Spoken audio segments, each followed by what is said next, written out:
Salam sejahtera dan salam perpaduan kepada seluruh rakyat Malaysia. Berita panas malam ini bertajuk, saya tidak bertanggung jawab atas hilangnya 43 barang kemas. Rosma.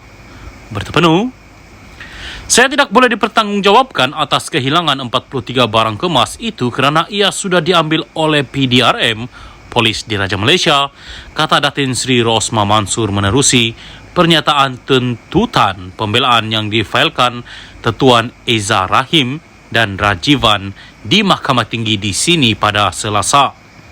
Isteri bekas Perdana Menteri itu berkata demikian bagi menjawab saman kali kedua yang difailkan Global Royalty Trading SAL terhadapnya pada 29 Mac lalu berhubung tuntutan bagi mendapatkan semula 43 barang kemas.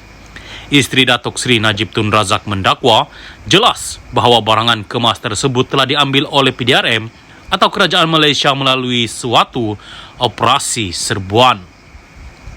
Beliau selaku defendant berkata, jika ia hilang maka pihak polis dan kerajaan yang perlu menanggung kerugian syarikat barang kemas dari lubnan itu selaku plaintiff. Saya menegaskan bahawa kenyataan bahawa barang-barang kemas tersebut telah diambil oleh pihak polis dan kerajaan Malaysia adalah bermerit kerana satu daripada barang kemas telah dijumpai dalam milikan mereka. Saya juga menegaskan bahawa semua barangan kemas terbabit disimpan di tempat yang sama dan kemudian disita dan diambil oleh mereka. Umum tahu bahawa semua harta bernilai milik saya dan keluarga telah dirampas. Jadi, ia tidak mungkin saya boleh menyimpan barang kemas bernilai jutaan ringgit tersebut, malah ketika waktu berkenaan, saya tidak dibenarkan untuk keluar negara, katanya. Selain itu, isteri bekas Perdana Menteri berusia 72 tahun ini menafikan telah meminta barangan kemas seperti yang didakwa Global Royalty. Beliau menegaskan barang kemas berkenaan diserahkan kepadanya adalah bagi manfaat dan keuntungan syarikat terbabit bagi menarik publicity dan kredibiliti dalam kalangan pembeli. Katanya ketika itu beliau merupakan isteri seorang Perdana Menteri, maka plaintiff inginkan publicity berhubung produk dan ingin dirinya menjadi pelanggan mereka. Oleh demikian, Rosma berkata barang kemas diserahkan kepadanya untuk dilihat atas kehendak dan kerelaan plaintiff tanpa ada kewajipan baginya untuk membeli. Terdapat klausa yang wujud dalam memorandum bertarikh 22 Mei 2018 yang dirujuk plaintiff sebagai nota konsianan dengan jelas menyatakan ia dihantar untuk dilihat dan diperiksa oleh saya. Sekiranya berminat, maka satu perjanjian penjualan secara berasingan akan dikeluarkan, katanya. Beliau menegaskan bahawa semua langkah yang muhasabah dan berhema untuk menjaga keselamatan barangan tersebut telah diambil dan akan membutirkan ciri-ciri keselamatan itu semasa perbicaraan kelak.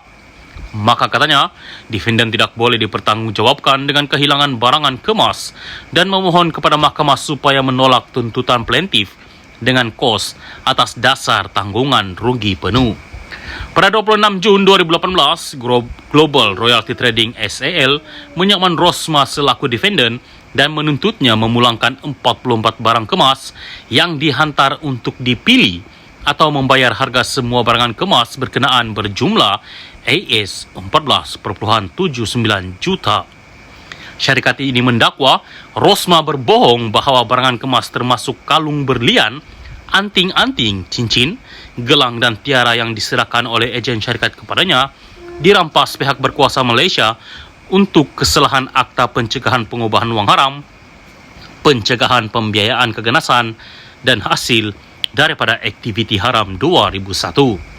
Berdasarkan pernyataan tuntutan, plaintiff mendakwa hanya satu daripada 44 barang kemas berkenaan berada dalam simpanan dan kawalan polis.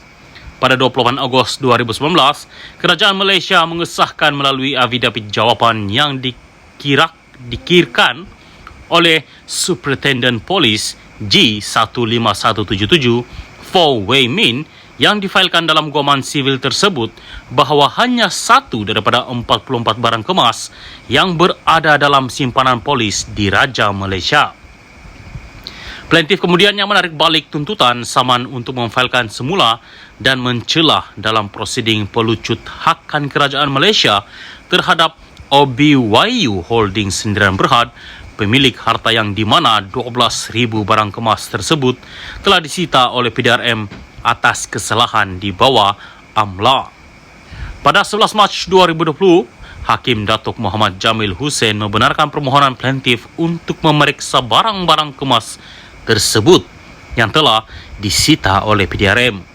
Global Realty kemudiannya memfailkan saman baharu untuk mendapatkan semula 43 barang kemas daripada isteri Datuk Seri Najib Tun Razak itu. Berdasarkan writ yang difailkan di Mahkamah Tinggi pada 29 Mac lalu, syarikat barang kemas itu mengambil langkah berkenaan melalui firma guaman Tetuan David Group Tamham dan Koya dengan menamakan Rosma selaku defendant tunggal. Salam sejahtera dan salam perpaduan kepada seluruh rakyat Malaysia. Berita panas hari ini bertajuk Jolo bawa tahanan rumah di Shanghai, Bradley Hope. Berita penuh, Bradley Hope, pengarang bersama buku terlaris mengenai skandal 1MDB itu, menolak andaian bahawa ahli perniagaan Malaysia yang menjadi buruan dan pelarian Low Tech Joe atau Jolo kini berada di Macau. Jolo banyak berada di Macau dari 2015 hingga 2018, serta di Hong Kong, Shenzhen dan Thailand, tetapi selepas kekalahan bekas Perdana Menteri Najib Razak pada pilihan raya tahun lalu, pergerakannya lebih terlihat di tanah besar.